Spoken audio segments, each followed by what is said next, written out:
Atas nama Bapa dan Putra dan Roh Kudus, amin. Shalom Aleichem bersama Mesias.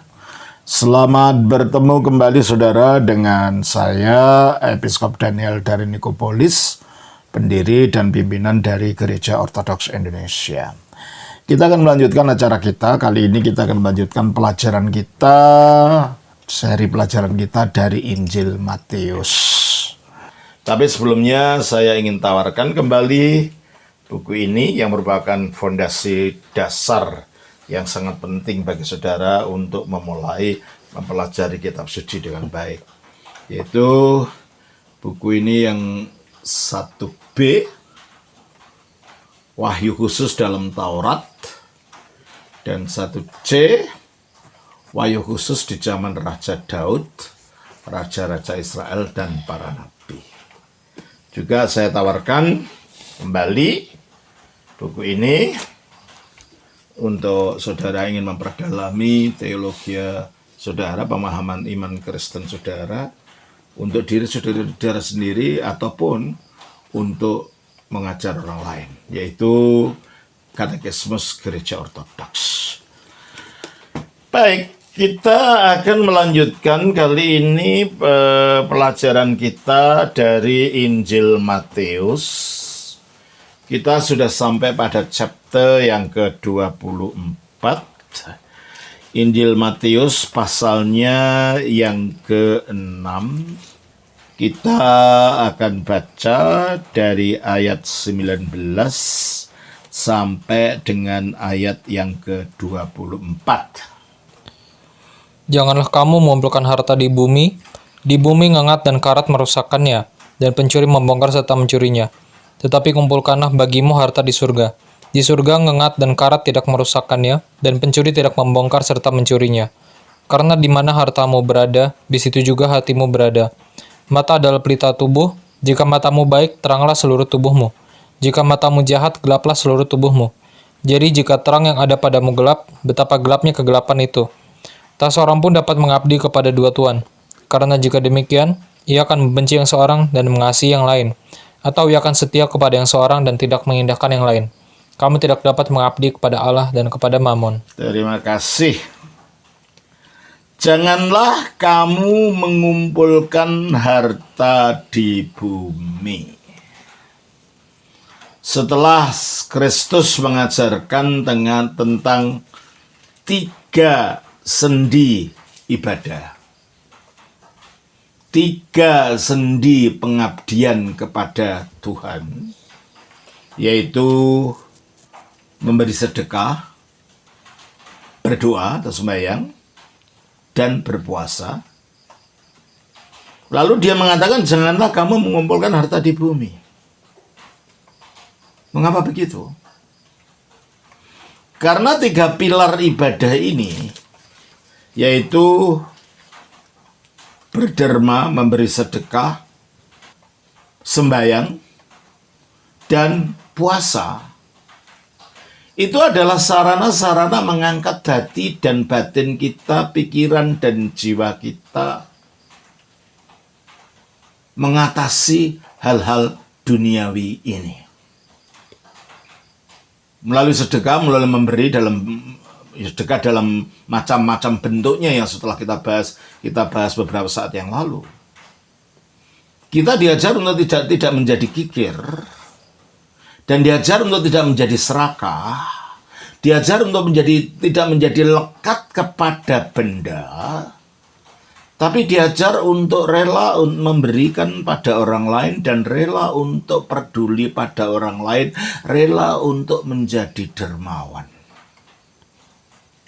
Dengan demikian, kita tidak hanya mengumpulkan harta dunia untuk kepentingan di dunia ini saja. Tetapi kalau kita memilih, maka kita gunakan apa yang kita milih itu menjadi harta di surga. Yang seperti sering saya ajarkan, bagaimana benda duniawi bisa menjadi harta di surga.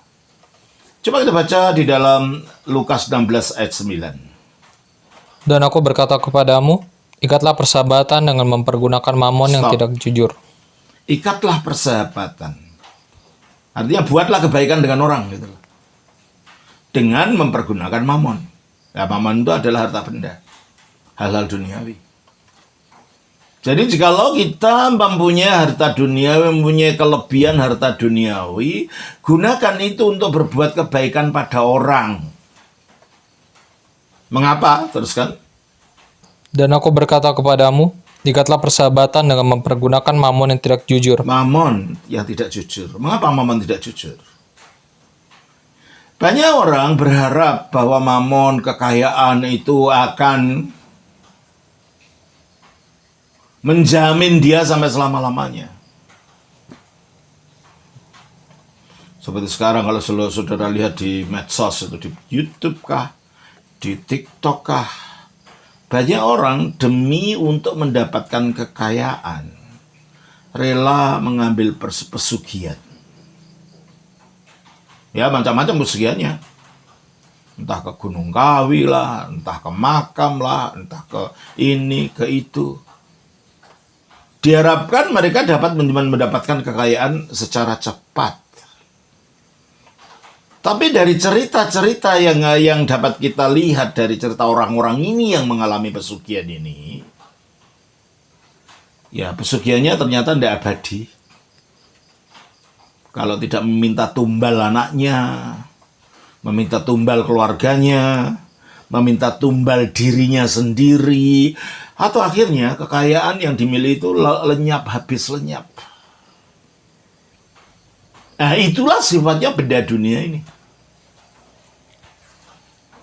Diharapkan dapat memberikan kebahagiaan, ternyata justru menimbulkan petaka dan kecelakaan bagi orang-orang yang melakukan itu.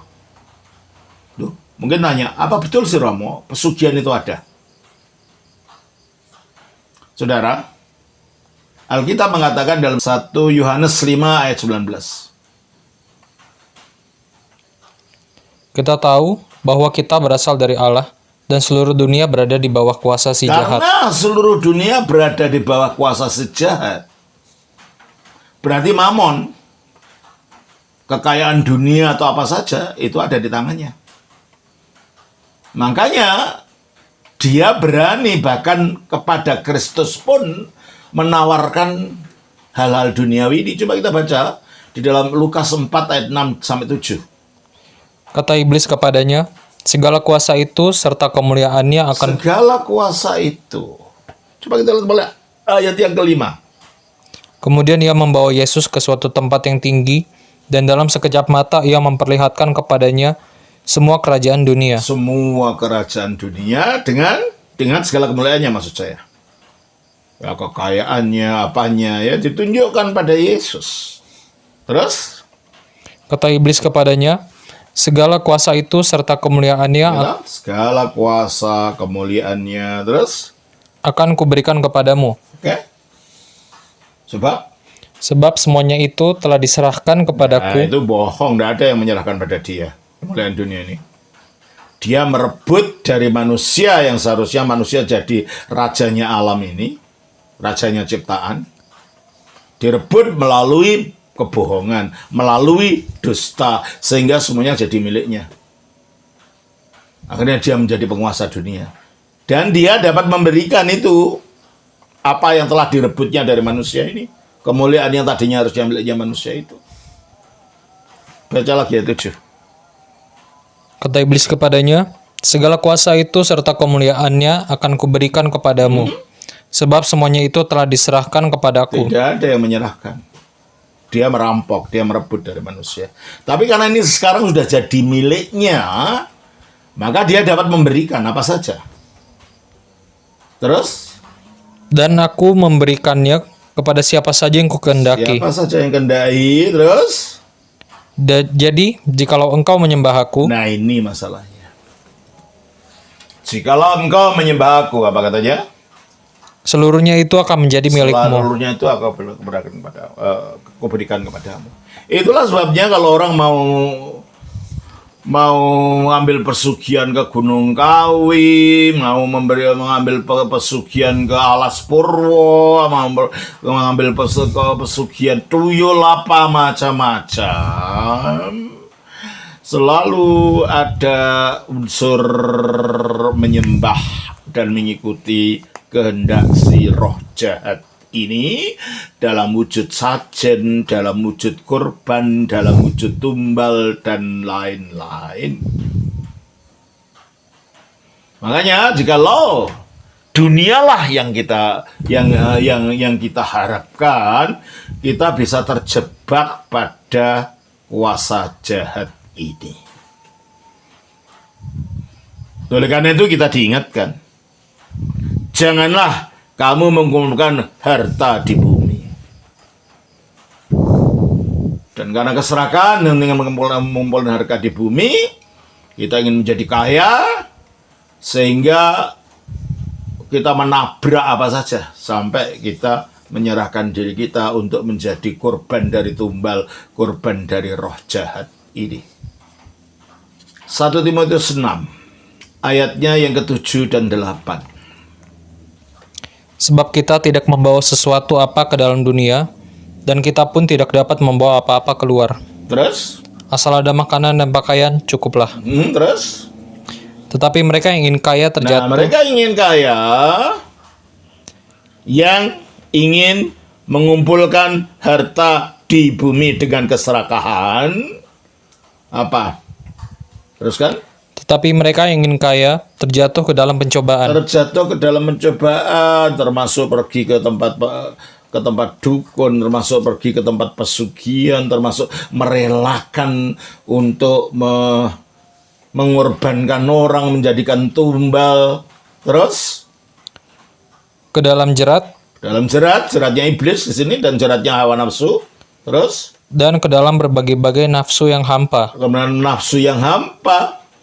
Karena dia pikir bahwa dia akan memilih itu, kekayaan itu selama-lamanya.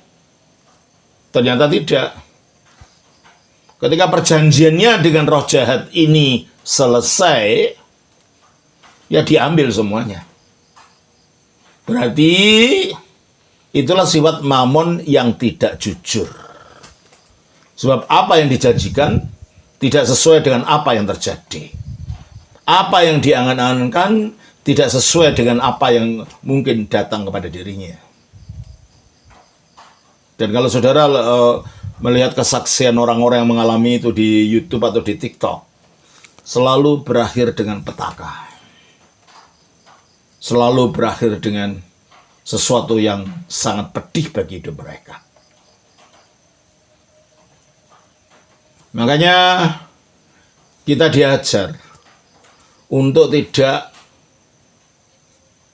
memikirkan keserakan dan kekayaan dengan sampai kita melakukan tindakan-tindakan yang membahayakan hidup kita sendiri. Jikalau kita hanya mengumpulkan harta di bumi. Makanya kita diberi perintah untuk memberi sedekah, memberi apa saja kepada orang. Rela memberi pada orang, menjadi dermawan, supaya keserakan itu tidak ada dalam diri kita, sehingga akhirnya kita tidak akan terjebak pada keinginan-keinginan mengumpulkan harta benda duniawi ini. Itu masalah sedekah. Masalah doa. Dengan kita bersembahyang, maka kita mengangkat hati kita ke tempat maha tinggi, ke tempat di mana Allah itu ada. Pikiran kita tidak hanya memikirkan yang duniawi ini saja. Karena ada perintah di dalam Kolose 3 ayat 1. Karena itu, kalau kamu dibangkitkan bersama dengan Kristus, carilah perkara yang di atas, di mana Kristus ada. Ya, carilah perkara yang di atas, di mana Kristus ada. Terus Duduk di sebelah kanan Allah. ya. Jadi doa itu adalah cara kita mengangkat pikiran kita, cara kita mengangkat nalar kita, cara kita mengangkat hati kita mengatasi yang duniawi ini, sehingga kita memikirkan Allah, sehingga kita mengangkat batin dan diri kita kepada tempat maha tinggi di mana Allah itu ada. Sebab kalau tidak, ini yang terjadi. Filipi pasal 3 ayatnya yang ke-18. Ya. Karena, seperti yang telah kerap kali kukatakan kepadamu, dan yang kunyatakan pula sekarang sambil menangis, banyak orang yang hidup sebagai seteru salib Kristus. Ya. Terus? Kesudahan mereka ialah kebinasaan. Ya. Tuhan mereka ialah perut mereka. Kemuliaan mereka, Tuhan mereka ialah perut mereka. Kemuliaan mereka ialah aib mereka. Kemuliaan mereka adalah aib mereka. Pikiran mereka semata-mata tertuju kepada perkara duniawi. Pikiran mereka semata-mata tertuju kepada yang duniawi. Maka doa itu mengangkat pikiran kita supaya tidak terlekat semata-mata pada yang duniawi. Kita menyadari bahwa yang duniawi ini sifatnya tidak kekal. Yang duniawi ini sifatnya sementara. Nah, itulah sebabnya maka doa ini penting untuk mengangkat hati kita ini. Mengangkat pikiran kita ini untuk memikirkan tentang Allah. Demikian juga dengan puasa. Puasa itu tujuannya adalah untuk merendahkan diri. Dan untuk melawan kehendak yang tentangan dan kehendak Allah melalui puasa. Jadi melalui sedekah, melalui sembahyang, melalui puasa, melalui segala bentuk ibadah dan pengabdian kepada Allah itulah kita tidak mengumpulkan harta di bumi saja, tetapi kita mengumpulkan harta di surga. Karena di bumi ngengat dan karat merusakkannya. Artinya tidak ada yang tidak ada yang sempurna. Ngengat itu hal-hal yang terbuat dari kain, baju. Karat itu hal-hal yang terbuat dari besi. Mungkin senjata kita, mungkin rumah kita yang kita buat dari tembaga dan macam-macam. Akan kena karat, mobil kita. Dan bukan hanya itu, pencuri membongkar serta mencurinya. Itu sifat keadaan di dunia. Dan itulah mamon yang tidak jujur itu. Kita kumpulkan baju-baju kita yang indah-indah, akhirnya dimakan ngengat. Kita kumpulkan semua apa-apa yang berbuat dari metal, akhirnya dimakan karat. Kita kumpulkan uang, kita kumpulkan harta benda, akhirnya dibongkar sama pencuri dan dicuri orang. Berarti kalau gitu, tidak ada yang aman. Kita tidak bisa menjamin bahwa saya akan tetap memilih benda ini. Tidak bisa. Makanya kembali kepada Lukas 16 ayatnya yang ke-9 tadi. Dan aku berkata kepadamu, ikatlah persahabatan dengan mempergunakan mamon yang tidak jujur. Ya, tidak jujur, saya jelaskan tadi, tidak jujur terus. Supaya jika mamon itu tidak dapat menolong lagi. Jika mamon atau harta benda tidak bisa menolong lagi, kapan? Yaitu ketika kita mati. Kalau kita sudah mati dan kita taruh di peti mati, biar tubuh kita yang mati itu ditumpui dengan uang berkarung-karung, tak akan ada gunanya sama sekali. Maka dikatakan supaya ketika mamon itu tidak berguna, bermanfaat lagi, terus kamu diterima di dalam kemah abadi. Kamu diterima dalam kemah abadi. Gimana? Bagaimana diterimanya? Karena mamon kita telah ubah menjadi perbuatan. Yaitu perbuatan baik kepada orang. Makanya kalau kita menginginkan harta benda kita di dunia ini mengikuti kita, maka jadikanlah itu perbuatan, sebab yang mengikuti kita nanti hanya perbuatan kita yang baik. Yang buruk juga akan mengikuti, makanya kita akan menerima buruk atau baik itu sesuai apa yang kita lakukan di dunia ini. Kita baca Wahyu 14 ayat 13. Dan aku mendengar suara dari surga berkata, tuliskan, berbahagialah orang-orang mati yang mati dalam Tuhan, sejak sekarang ini. Sungguh, kata roh, supaya mereka boleh beristirahat dari jerih lelah mereka. Karena segala perbuatan mereka menyertai mereka. Karena segala perbuatan mereka menyertai mereka, bukan uang kita, bukan kekayaan kita, bukan kedudukan kita, bukan kekuasaan kita, tapi perbuatan kita. Nah, perbuatan, derajat, kedudukan, uang, kekayaan itu bisa mengikuti kita kalau ini kita ubah menjadi perbuatan. Yaitu dengan jalan mengikat persahabatan dengan menggunakan mamon itu. Dengan menjadi dermawan, dengan menjadi bersimpati pada orang membutuhkan, dengan rela berbagi, dan semuanya itu, maka itu menjadi mengikuti kita, karena itu menjadi perbuatan. Sebab perbuatan itu yang mengikuti kita. Baca juga di dalam Ibrani 4, ayatnya 13. Dan tidak ada sesuatu makhluk pun yang tersembunyi di hadapannya, sebab segala sesuatu telanjang dan terbuka di depan mata Dia, yang kepadanya kita harus memberikan pertanggungan jawab. Yang kepadanya kita harus memberikan pertanggungan jawab. Milik kita, waktu kita, kepandaian kita, kemampuan kita, talenta kita, bakat kita, semua itu yang kita lakukan di dunia ini, nanti kita harus bertanggungjawabkan kepada Tuhan. Itulah sebabnya kita diberi cara supaya kita tidak terikat pada yang benda itu saja, yaitu melalui puasa, melalui sedekah, melalui berdoa. Itu semua adalah cara-cara bagi kita untuk mengubah yang benda menjadi perbuatan yang memperkenankan Allah. Dan ketika perbuatan yang benda ini menjadi perbuatan yang memperkenankan Allah, itu dapat mengikuti kita ke sana. Kalau enggak, ya tinggal di bumi ini aja. Kita kosong ke sana, enggak bawa apa-apa. Makanya dikatakan di sini, janganlah kamu mengumpulkan harta di bumi. Di bumi ngengat dan karat merusakkannya, dan pencuri membongkar serta mencurinya. Nah, kalau nggak boleh mengumpulkan yang di bumi, harta di bumi ini saja, lalu apa? Tetapi kumpulkanlah bagimu harta di surga. Nah itu. Nah, apa harta di surga tadi? Ya tadi.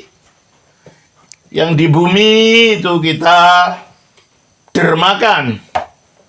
Kita puasa, kita tidak gunakan uang yang seharusnya untuk makan sehari-hari kita, ada uangnya kita bagikan pada orang. Akhirnya benda itu menjadi sesuatu harta di surga. Waktu yang seharusnya hanya kita gunakan untuk berfoya-foya, kita gunakan waktu untuk berdoa. Uang yang digunakan hanya untuk kita memuaskan keinginan perut kita, keinginan mata kita, keinginan ini, dan untuk pamer, kita dermakan pada orang.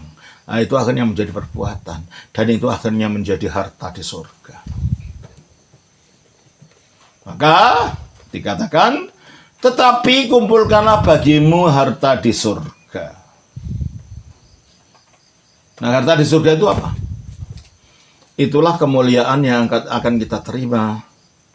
Derajat kemuliaan yang akan kita terima di atas keselamatan yang telah diberikan oleh Allah melalui kasih karunia-Nya secara cuma-cuma.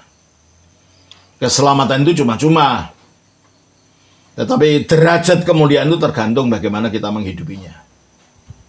Coba kita baca di dalam 1 Korintus pasal 3 ayat 11. Karena tidak ada seorang pun yang dapat meletakkan dasar lain daripada dasar yang telah diletakkan. Nah, dasar keselamatan ada yang lain, Yesus Kristus melalui penebusannya.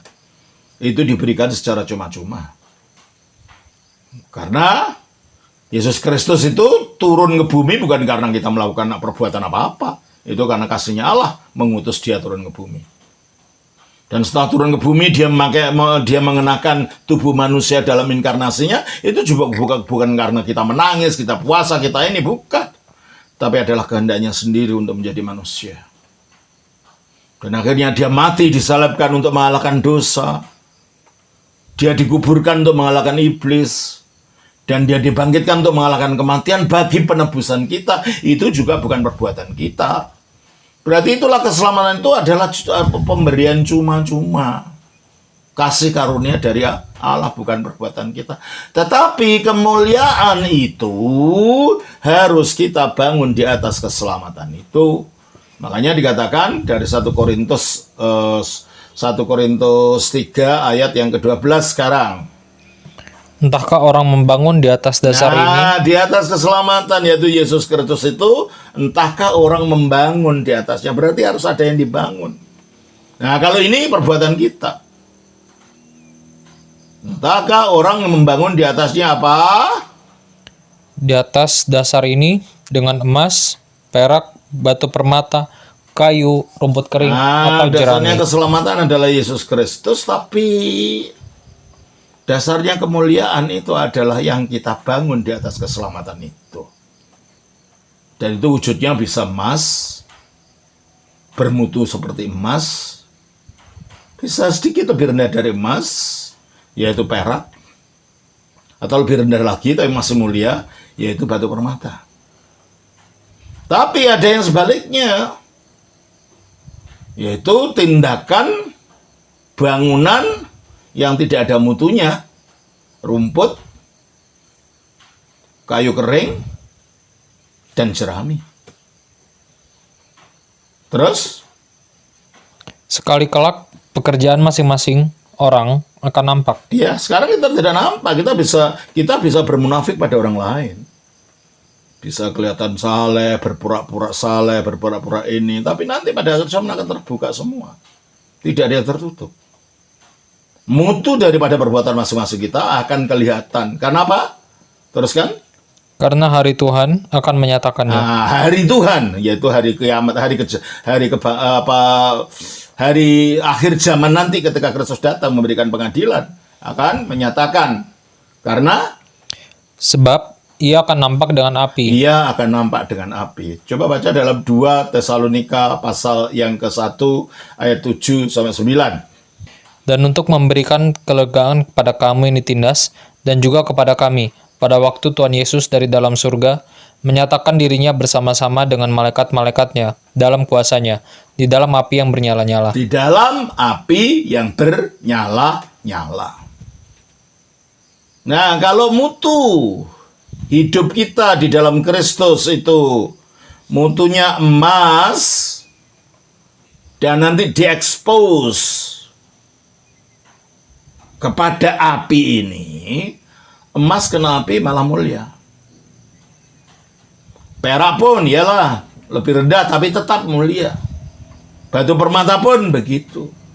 Tetapi kalau mutu hidup kita itu mutu kayu kering, mutu jerami, mutu sampah, kena api ya terbakar gitu loh.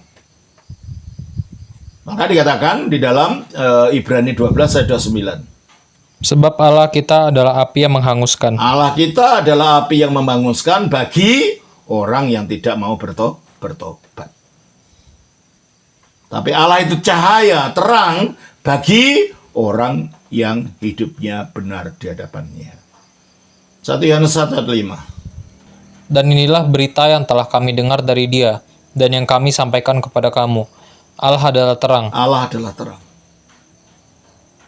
Terang bagi orang yang hidup dalam kebenarannya. Itulah sebabnya kembali kepada Matius pasal yang ke-6 ini. Tetapi kumpulkanlah bagimu harta yang di surga. Jadi harta yang di surga itu jenis-jenis kemuliaan yang akan kita terima di atas keselamatan yang diberikan secara cuma-cuma itu. Nah, kalau di surga, karena hartanya bukan harta duniawi, bukan harta benda yang bersifat jasmani, maka di surga ngengat dan karat tidak merusakkannya, tidak dapat dirusak oleh apapun. Sebab kemuliaan itu adalah energi ilahi yang bersinar melalui kita, yang tidak dapat dirusak oleh siapapun. Ngengat dan karat tidak merusakkannya, dan pencuri tidak membongkar serta mencurinya. Tidak ada yang di sana itu. Jadi harta surgawi yaitu kekekalan ilahi itu bersifat abadi, bersifat kekal yang kita mulai di dunia ini. Karena di mana hartamu berada, entah itu harta duniawi ataupun harta surgawi tadi, di situ juga hatimu berada. Nah, kalau kita mementingkan kepada yang ilahi, kita mementingkan kepada hal-hal yang di atas, hati kita juga ada di sana. Sehingga kita menjadi bersih. Kita bisa mencapai kesucian. Karena hati kita di sana. Fokus kita kepada yang ilahi.